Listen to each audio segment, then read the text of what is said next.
Boa noite, meus queridos amigos, irmãos em Cristo.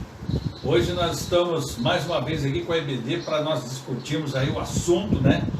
E hoje nós vamos falar sobre o papel de cada cônjuge. Não corre não, fica aí. Os homens já estão querendo fugir, ó. Já tá vendo aqui, ó. Já estava querendo fugir todo mundo. Não foge não, fica aí que nós temos coisa boa para vocês aí. Professor Paulo. Boa noite, pastor Elias. Boa noite, irmã Rosana, Roberta, que está aqui conosco, aí do outro lado. Boa noite a vocês, nossos queridos irmãos e amigos. Deixa eu passar a saudação para a irmã Rosana. Boa noite, irmãos. É uma alegria estarmos aqui. Você está feliz? Eu estou. Vocês perceberam que ela está feliz, né? Porque hoje, com esse estudo aqui, ela virou para mim assim, então, aí lá vai eu lavar a louça, cara. Brincadeira, um negócio desse. Nós vamos falar a respeito do papel de cada cônjuge dentro do ambiente familiar. Lavar a louça é papel do homem? Não, não é papel do homem, ele pode dar uma parada, né? De vez em quando dá uma ajuda. Quem vai dar o pontapé inicial, então? Eu vou dar o Olá, pontapé inicial. professor. Vamos lá, vamos começar aqui Olá, hoje. professor. Hoje eu tô afim, hein? Hoje eu tô afim de estudar. Muito bem, nós temos dito aqui nesta série de estudos que a família é a base da sociedade. Deus criou a família com propósitos eternos.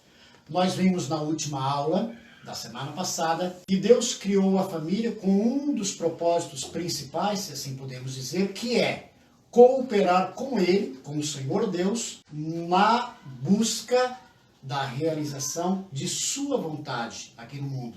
Essa é a lição da semana passada, pastora irmã Rosana.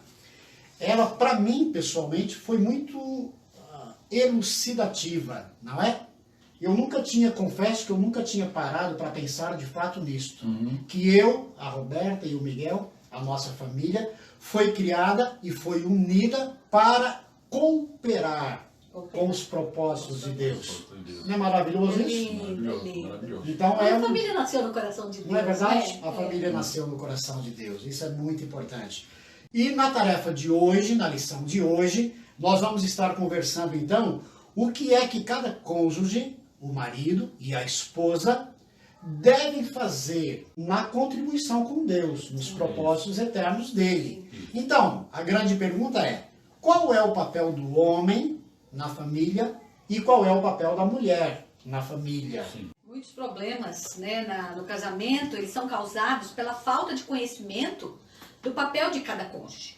Esses problemas ocorrem, em sua maioria, porque o homem e a mulher não têm em mente, não têm a clareza, pastor, de qual é o seu papel dentro do lar. Então, o que acontece com este assunto que nós estamos tratando hoje e que gera esses problemas no seio familiar é exatamente isso. Os problemas acontecem porque as pessoas não sabem, não estão devidamente cientes, biblicamente, isso é importante, a respeito dos seus papéis na família. Sim. E aí procuram soluções, respostas em outros lugares errados.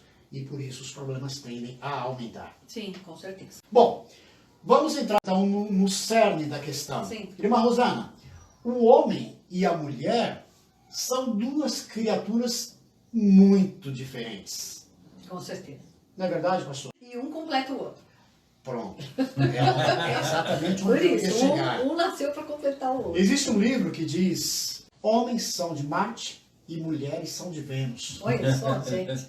Então são dois, não é? Já Dois Aí. planetas Dois completamente seres, diferentes. dois ETs.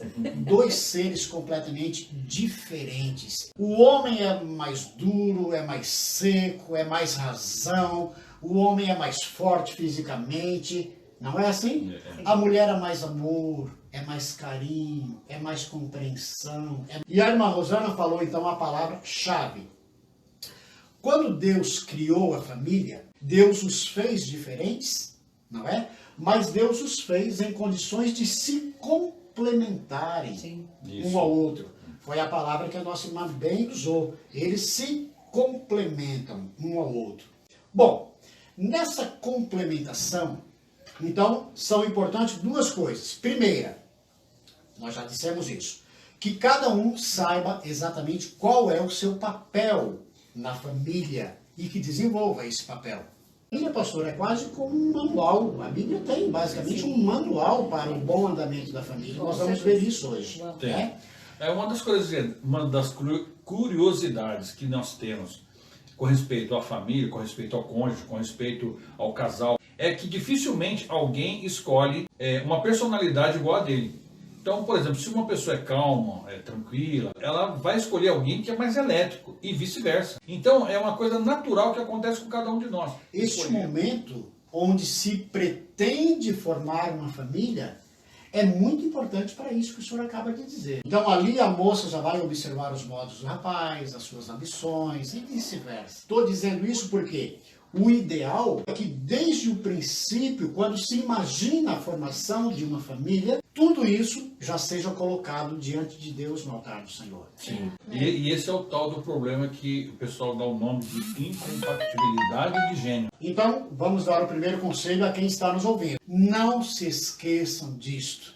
Deus tem que ser a base da família. Vamos à Bíblia, pastor? Vamos embora. Vamos lá. Podemos ir aí? Efésios capítulo 5, de 22 a 27. Então, vamos lá, vou ler. Mulheres, sujeite-se cada uma a seu marido, como ao Senhor. Pois o marido é o cabeça da mulher, como também Cristo é o cabeça da igreja, que é o seu corpo, do qual ele é o Salvador. Assim como a igreja está sujeita a Cristo, também as mulheres estejam em tudo sujeitas a seus maridos. Maridos, ame cada um a sua mulher, assim como Cristo amou a igreja e se entregou por ela, para santificá-la, tendo-a purificado pelo lavar da água mediante a palavra, e para apresentá-la a si mesma, igreja gloriosa, sem mancha, nem ruga, ou coisa semelhante, mas santa e inculpável. Da mesma forma, os maridos devem amar cada um a sua mulher como ao seu próprio corpo. Quem ama a sua mulher, ama-se a si mesmo. Muito bem, então vamos voltar aqui na nossa questão, que é a nossa questão principal de hoje. Qual é o papel, então, do homem no seio familiar e qual é o papel da mulher no seio familiar, a esposa? Esse texto que nós acabamos de ler, de Efésios capítulo 5, versículos 22 em diante, eu queria destacar, pastor e irmã Rosana, apenas duas palavras aqui para nós não nos delongarmos muito, não é? Vós, mulheres, sejam submissas a vossos maridos como ao Senhor. Ponto. Bom, As mulheres não gostam desse versículo. é porque elas não sabem É porque elas talvez não saibam. não saibam o Então significado do que é uma submissão. A irmã Rosana vai explicar já. Posso só falar a outra Então, parte que vai lá. vai dar andamento? Vamos lá. Então, agora o versículo 25. Maridos, Então, amai as vossas esposas. É pra falar alto. Então nós temos aqui duas ordens muito diretas. A mulher, seja submissa ao seu esposo. Ao marido, amai as vossas esposas como também Cristo amou a igreja. Então as mulheres, irmã, eu vou passar a bola para a senhora agora. As mulheres realmente parece que não conseguem compreender muito bem. Submissão, na realidade, como Deus criou a mulher como ajudadora do marido, a submissão é uma entrega inteligente em amor a alguém revestido de autoridade, né, dada por Deus para uma missão. É estar debaixo de uma mesma missão, trabalhando juntos. Então é algo espontâneo, é algo alegre, não é nada pesado. Pastor? posso responder a outra parte ali? Claro. Do amor? E eu vou responder com um versículo. 1 Coríntios capítulo 13. O amor é paciente, o amor é bondoso, o amor não inveja, não se vangloria, não se orgulha, não maltrata, não procura seus interesses, não se ira facilmente, não guarda rancor. O amor não se alegra com a injustiça, mas se alegra com a verdade. Tudo sofre, tudo crê, tudo espera, tudo suporta. Mas é isso, meu querido. Essa é a colocação aí do amor.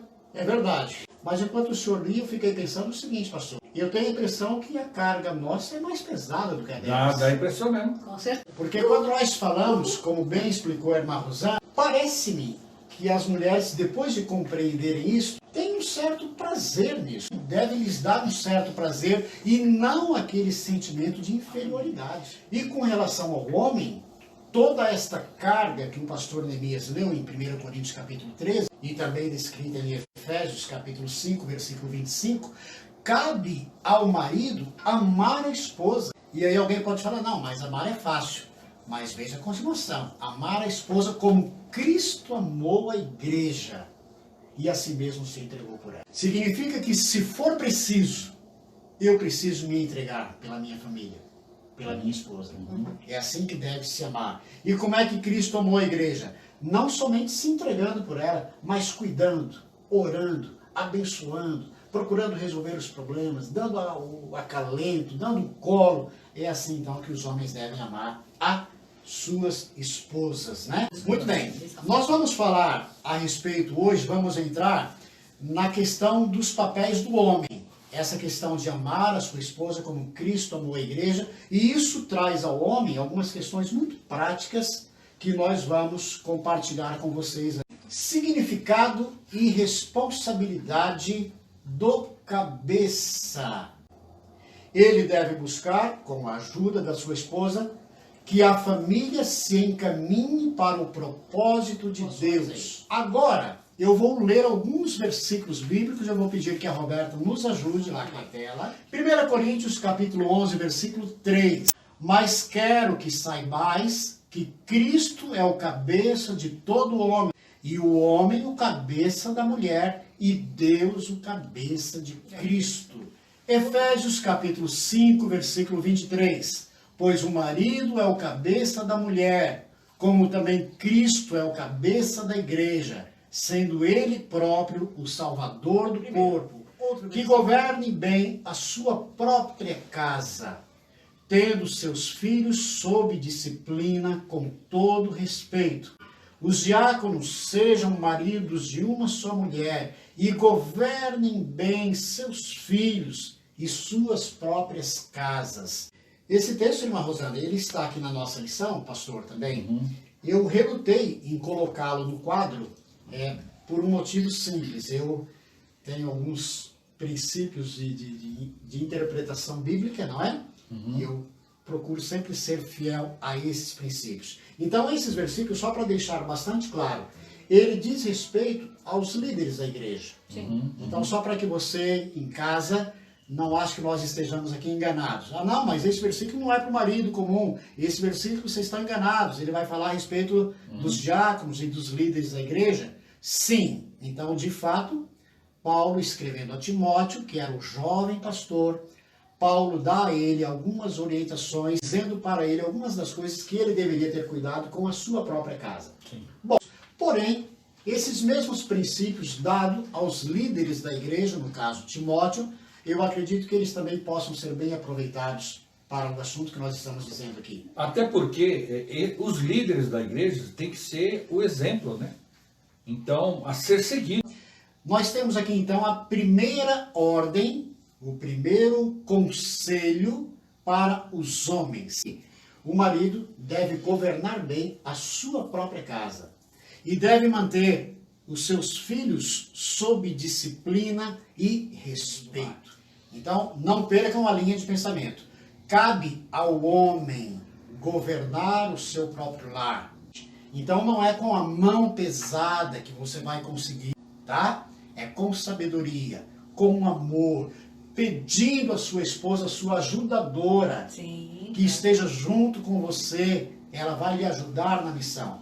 Mas, pastor, compete ao homem governar o seu lar. Só dando uma dica fundamental sobre o governo do lar. A autoridade não se impõe, a autoridade se conquista. Muito boa. Então, cabe ao homem da casa conquistar a sua autoridade dentro do lar.